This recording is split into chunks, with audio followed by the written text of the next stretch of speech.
Episode 14. Yeah. Is it recording? It's recording. See, there's pressure that because you know, like before when we used to just do it with the phone, you'd be like, oh, we can just start again, or we could edit it and we can do that. But like, I'm just pressing play and go. Yeah. So as long as that red, it's a bit like that. What is it on telly when they've got that big red On line? air. Yeah. We're gonna get one of those next. Yeah, but it's scary though. You know, when you do one live and you see that, it's a bit more like daunting because even though I've just said that, if it all goes to shit here, we just turn it off and start again. True. I haven't done a live one yet, so I wouldn't know. No, I think we need to look at that. Really? Yeah, people like live, they like the Jeopardy. Do they? And you're fucking all right. Anyway, you don't say it was stupid. No, that is true. And I'm far it's only less you have to worry about. Yeah, and I'm far less likely to do it when you're here. Well, yeah. But I can kick you from here as well. You can. But they would see now because although you are merged in with table with your white trousers on. It's summery. Very brave of a 3-year-old white trousers. It's because I've not been with him today. Oh, there you go. And speaking of going live, I went on the Base Show, which is a stream of Savon's podcast. You enjoy it? Yeah, and I was live for an hour, and I'm still here. I didn't get cancelled. Hey. I didn't lose my day job. No one's had a go at me, so maybe I'm learning. Maybe. Yeah, but it was good. We got to tell the story of Defiant. So if people are watching and you hadn't heard of the Savon podcast, check that out. And if you go back a couple of weeks, there's a show called The Base Show with Jake Chapman. And he wanted me to come on and talk about the affiliate series that we're doing, but also asked me about the entire history of Defiant and everything. So that was a good episode. Shared quite a bit. I was one of them, actually. We've never done that. I was on his show and we went through the entire history of Defiant from start to finish. I don't know. We did at the very beginning. Yeah, but we were shit then, weren't we? Oh, okay. So you want to do a proper job? Yeah. Or just listen to that one so they don't have to listen to it twice. Point them to that. You'll get some views. I enjoyed when you were talking about Chesterfield. Yeah. And the Crooked Spire. You kept calling it Crooked Tower, though, which is fine. We at least got one word right.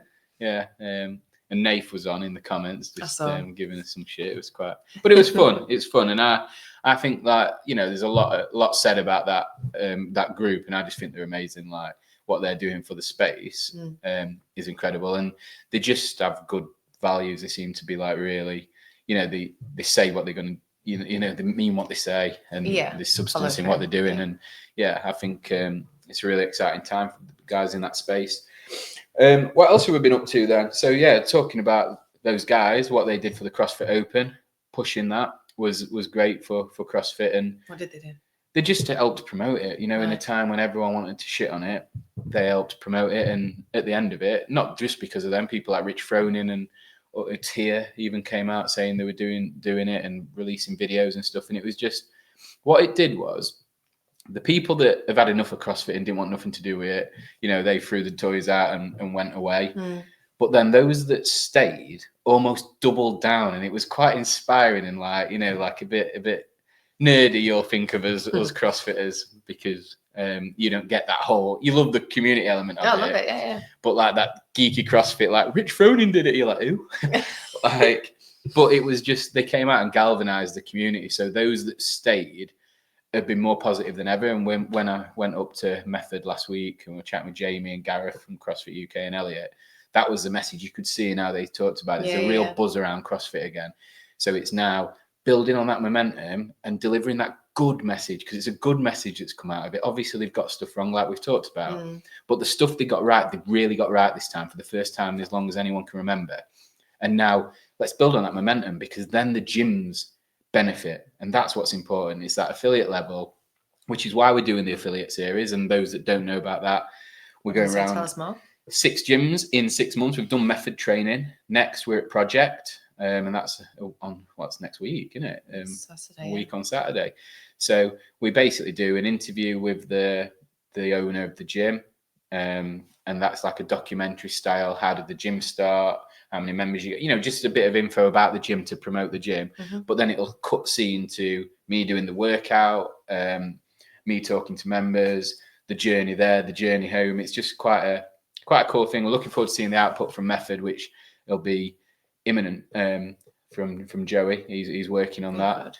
He did say it was a little bit longer than he thought. He's going to have a nightmare, because when I got talking to Jamie from Method, it was one of those things like I felt like I've been talking to him for 2 minutes, and we've been talking for about 40 minutes. The whole episode's only meant to be 30, but And it wasn't That's a good just, thing. and that's it. It wasn't just CrossFit. It wasn't just gym ownership.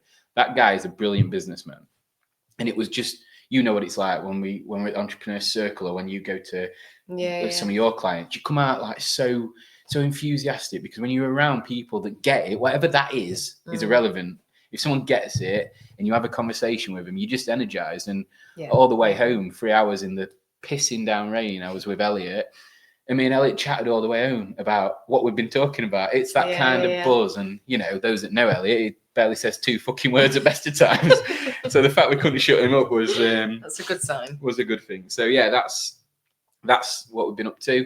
We've also did the giveaway with GSM, which was awesome. We've got one coming up with Mergs. That's our next collab, which is going to be pretty cool, because I love all their stuff. So it's going to be another £500 giveaway in terms of value. And then off the back of that, we have got a secret design that we're working on with Mergs. We're going to do a crossover between the brands of a really graphic tee. It is very cool. And John from Mergs even said, he says, I'm a bit out of my comfort zone with this, because his logo's all slick and just simple, as ours is, but we like to be a little bit bold. And when I sent him the design, he said, yeah, that's great. And then 2 days later, we're like, oh, I don't know about that. And then a day later, we're like, yeah, let's go for it. So we fucking nailed it down while we could. But that's going to be a cool giveaway. Yeah. And he's also coming to the Defiant Games, as are a few other vendors. But talking about the Defiant Games, we've got a few mail tickets left. But the Defiant Games presents the Defiant ones, which is something that people need to look out for as well. We're going to be doing a separate video on that, explaining it all. So look out for that. But yeah, our individual competition that we're going to be hosting in October, qualifiers are going live. They'll be live by the time, maybe not by the time this comes out, but at least within a day of it. Yeah, but not where the Defiant Games is held. It's not at the same location. We're doing it at Forge Functional Fitness, which is probably, you know, one of the top 5 gyms in the country. It's like insane. And we've got all the space we need. It's going to be an in and out job. Don't mean that in a dodgy way. It sounds a bit weird, doesn't it? An in and out job. Basically not there all day. It's a singles comp and it's an in and out job. Sign me up. But yeah, it's like you'll go and you'll be allocated a time slot, and you'll be in and out within about 90 minutes, unless you want to stick around and watch and participate in any of the fun we'll have going on. So yeah, not your standard all day comp. It's going to be intermediate, scaled, and beginner. The qualifiers are purely there to determine your entry level, so we know where to put you so that you have the best competition on the day. And the qualifiers are only charging a tenner, and we're taking that £10 off your ticket price, so we're not really charging you anything. And anyone that does the qualifiers goes into the draw for £500 cash. So we're not just doing the qualification process for the sake of it. There is some substance to it. We want to make sure you're in the right category, but then we're going to reward you for doing it. The qualifier workout, which I'll discuss on the videos, it's another one you'll be done in about 48 minutes, but yeah, it'll leave a mark. But it's all accessible. But yeah, look forward to it. That is pretty much what we've been up to. What have we got on the horizon? So we've been doing some athlete tees with some big comps. So we're doing some cool stuff with Midlands Fitness Games and CrossFest, and then to do the Defiant Games. And we've been enhancing our portfolio of Defiant Print Services, which has been interesting. And this is one of the latest things. So look at that. That's a personalised Defiant Co shin pad. So we sponsor, sorry, I would just say I, because it's my godson. I was going to say it's not really, It's not our godson. I support it. Can't have a joint godson, can you? That don't work like that. But yeah, I sponsor his footy team. And we've recently developed the technology to be able to make personalized shin pads, which is pretty cool. Very cool. So I've got him a sample pair, and we're looking to go out to a few clubs in the local area and see if we can push those out. Because if I were a kid when I was playing, and you got me personalized shin pads, Jesus, like, I would have been like, yeah, you feel like it just gives you those little touches that make you feel like a pro. And I reckon we'd do all right in Sunday League. Blokes would probably have them. Yeah, probably. What about the water bottles? Water bottles as well. Yeah, we've been we had these before, but we didn't quite have the top we wanted, and we basically saw what Yeti did and went, we'll have some of that. Fuck Yeti at 50 odd quid a bottle. We'll do that cheaper and better. So yeah, we've been pushing those out as well, and they've been going really well. So watch your space on there. Defiant Print Services, like always expanding what we offer, aren't we? It's definitely. And there's a load more to go out. We've got some really cool plans. There is. So on to the topic of today's topic of today's podcast, which is it's a bit more light-hearted than my usual ranty shit. It might turn into it. Who knows?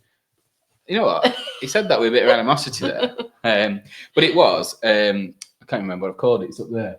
What's it say? Ability versus enjoyment. Yeah. So we'll come on to it in a bit. But I don't know where I heard something about this, and I've just kind of ran with it and come up with the question that I want us to discuss in real time is, can you be good at something that you don't enjoy? And can you enjoy something you're not good at? Now, I think the answers are different to those two questions, but I want to delve into them a little bit and see where we get. So that is the topic. We've got your top tip, but before we do your top tip, shall we answer the question from the audience?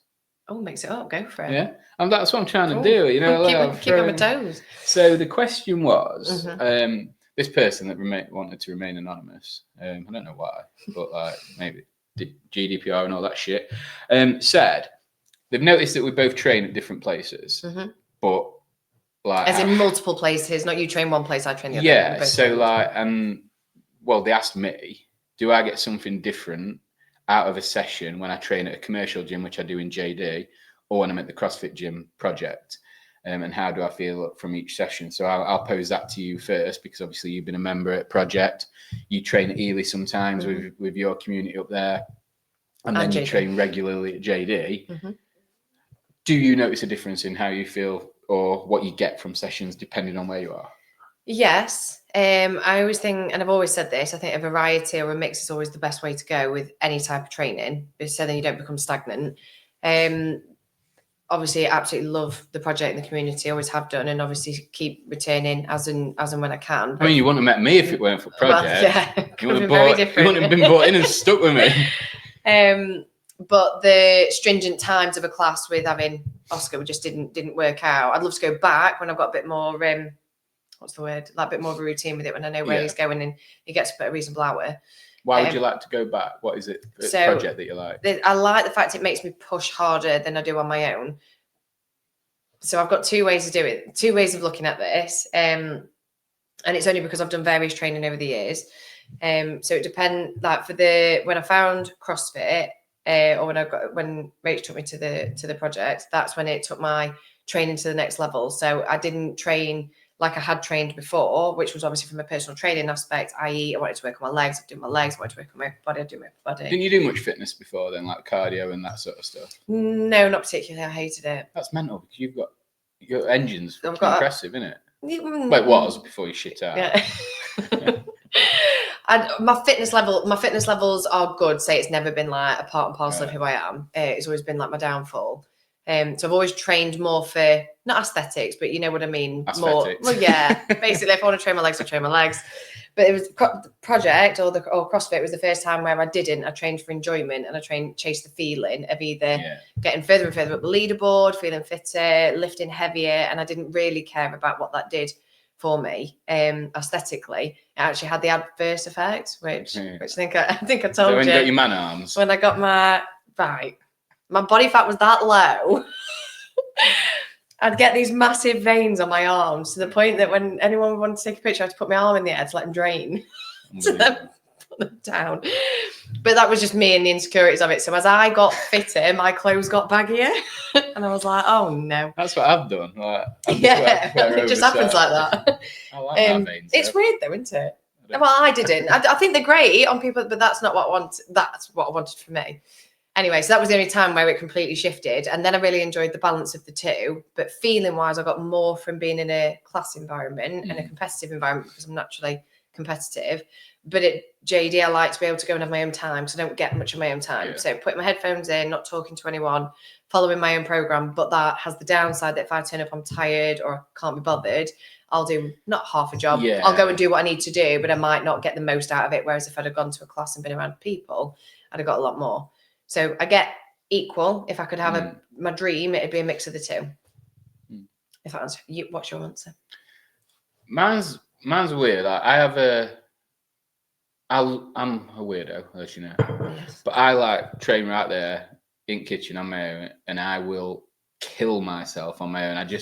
If I'm training, it doesn't matter where I am. I'm either doing it or I'm not, and I'll give it absolutely fucking everything. So my environment doesn't determine how hard I push if I'm committed to training. Like when I'm here, I've joked with you before. Like if Postman comes to the door, I'm not answering it. I'm working out.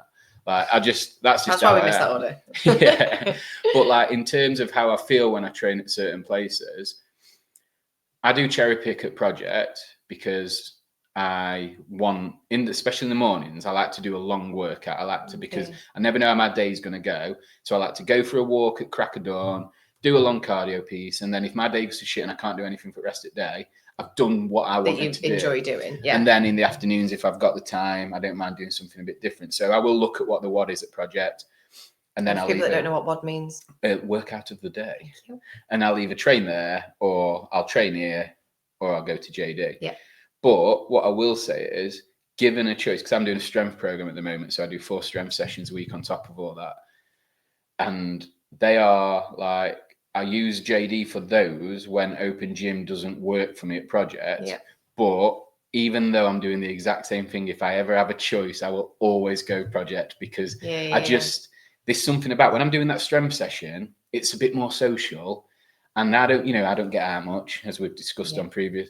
And when I go there and I'm around those people and I have those conversations, or I like see someone, even if I've got my headphones in sometimes, it's just better. It just does something for me that makes me like want to go there. Like today I did my front squats at JD because I didn't have the project's open gym times, didn't work for me to be able to do them. And I just look around sometimes in there and it's soulless, you know what I mean? It's like it's like a dating app.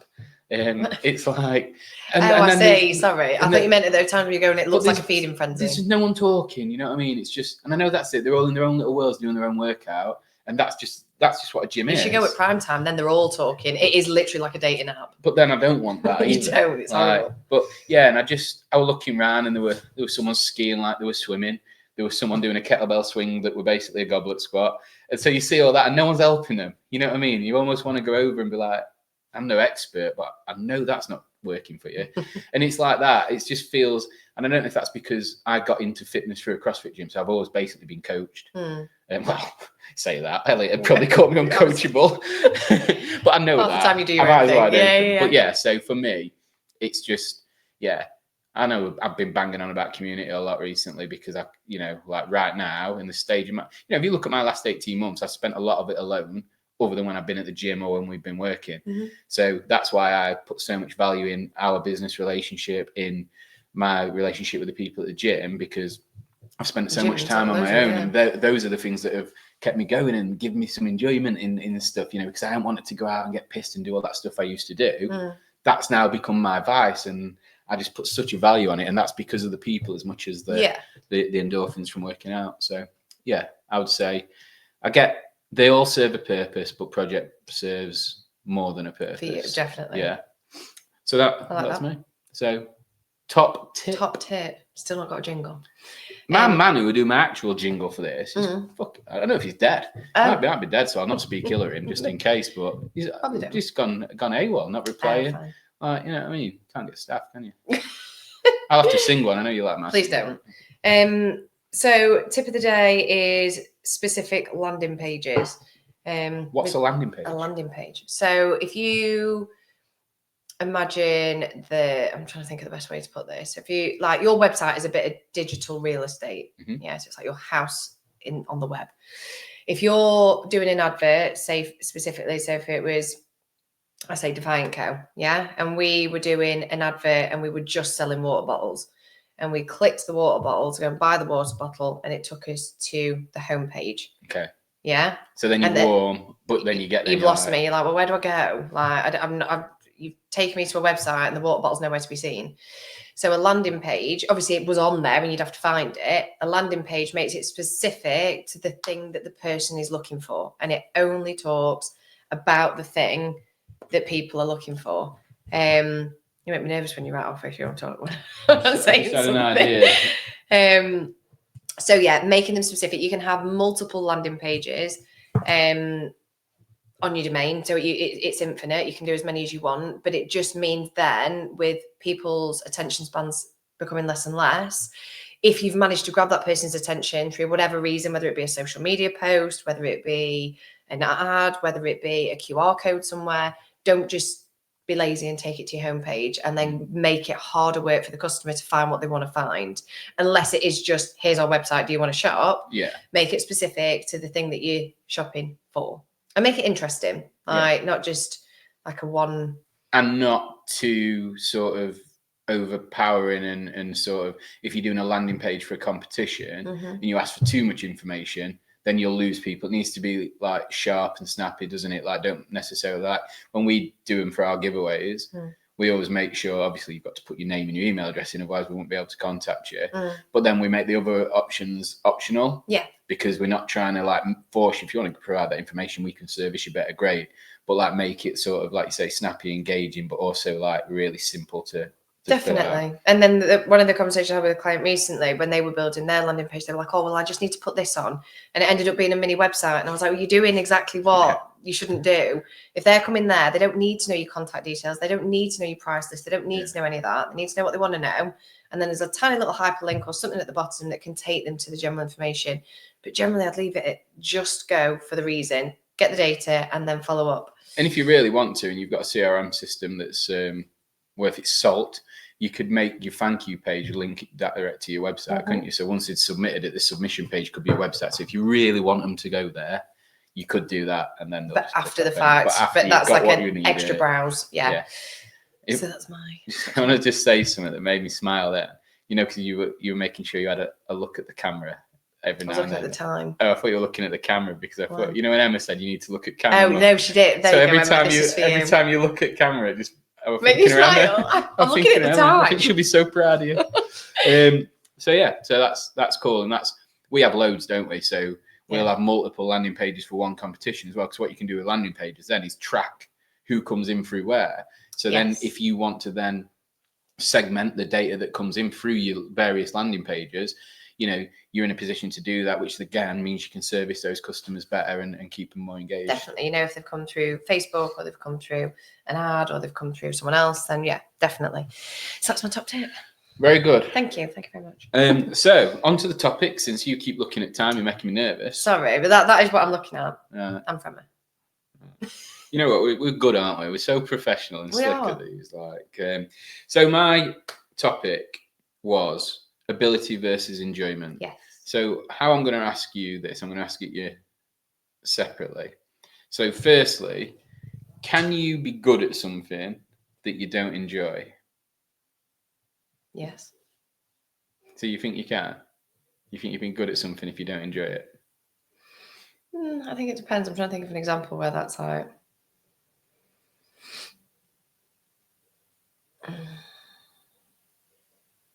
Dead air's never good, is it? No, I'm trying to think of an example. Carry on. Well, let me tell you, let me push you a bit on it. So my theory on it is that if you're good at something, it means you've spent time doing it.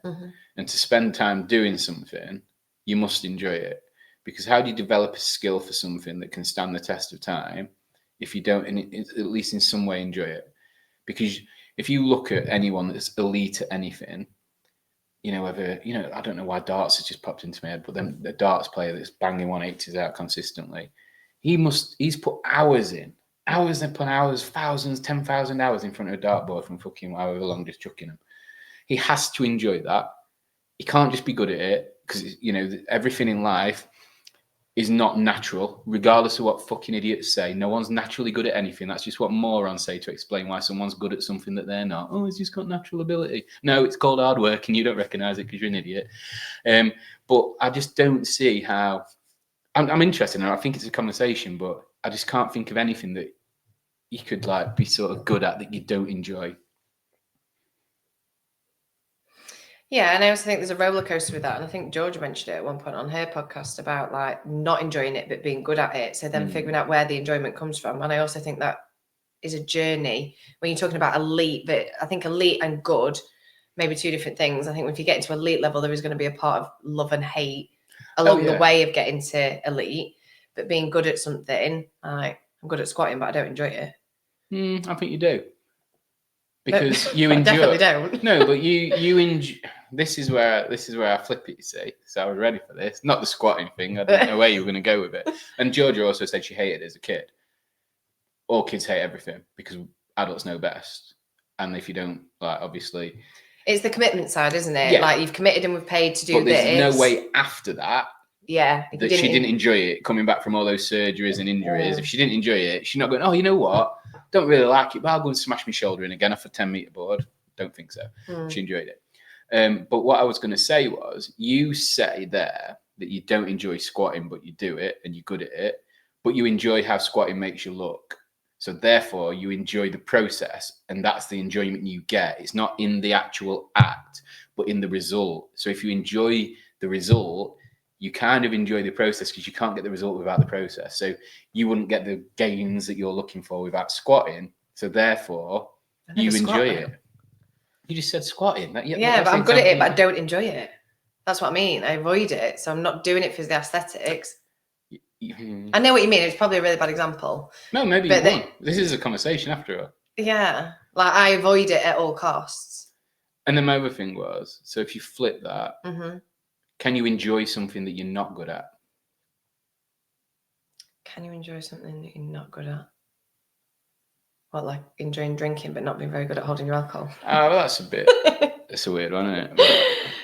Because I don't know. I'm trying to think of ones that like challenge it, but yeah. So my example on this was, I think that's true, but it's different. So you can enjoy something you're not good at if you are of a certain mindset where you're set up for growth and you're really disciplined and you're motivated to get better.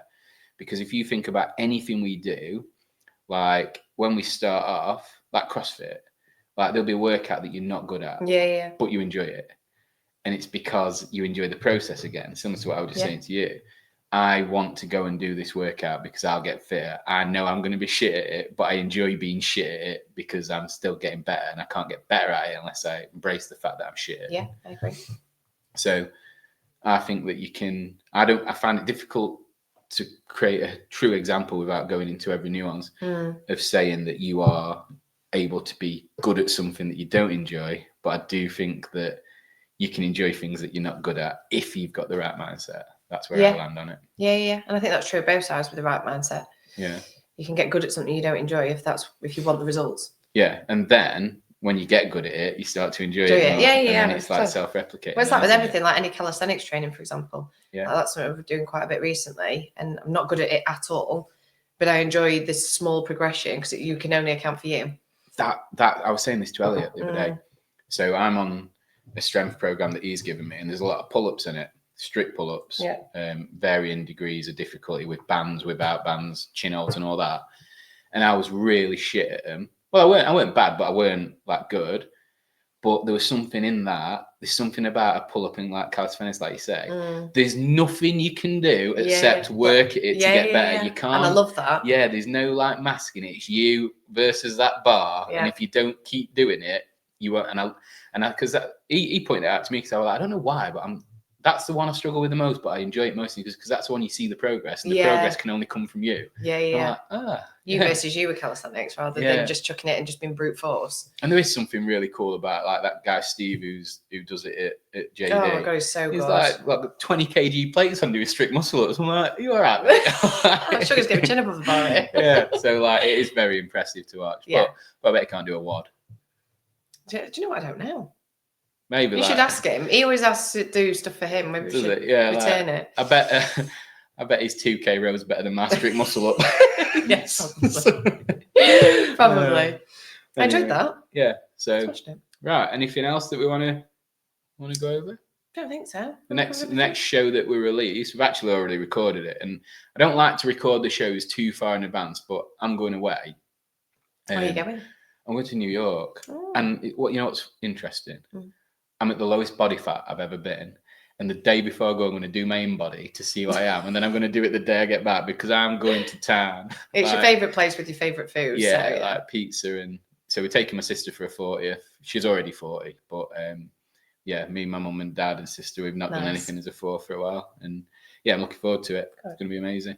So because of that, it messed up our schedule a little bit. So the one that I recorded this week was with Teddy Stringer, who's an MMA pro fighter. That's really cool. He's a cool guy, and he's just fucking. You know what I mean? He's like, he's a killer. You know what I mean? That's like, he's got a perfect Is this the guy record. that you said that you were training with on the air bike? You've never seen anything? Yeah, he was like, on the assault bike. Sorry. Yeah, he was like just using his arms more than his legs. Or like, oh, you meant to So use your arms strong. on this? But yeah, he was. He's a beast. But yeah, he's really cool. The journey he's on, like his journey started with 1,000 people applying for this. 1,000 amateur fighters applying to be part of this Cage Warriors organization that is now, and it ended up just 20 getting selected, and he was one of the 20, and now he's down to the final 10. And he's got his pro records, 5 fights, won them all, 4 by choking people out, and 1 by elbowing someone until they quit. Okay. So yeah, it was. I had to watch what I said. Obviously, I didn't want to get filled in on my own podcast, but yeah, it was good. So that's coming out next week. So this will be out, and then directly a week after that, that'll be out. That'd be good. So yeah, so that's it, and then we'll be releasing more info as we move forward about other bits we've got coming up. We've got some exciting bits coming up. We're not ready to quite divulge, are we? Yeah, that just sounds like bullshit to them, though. I know, yeah. We're having it. Right, done. Bang.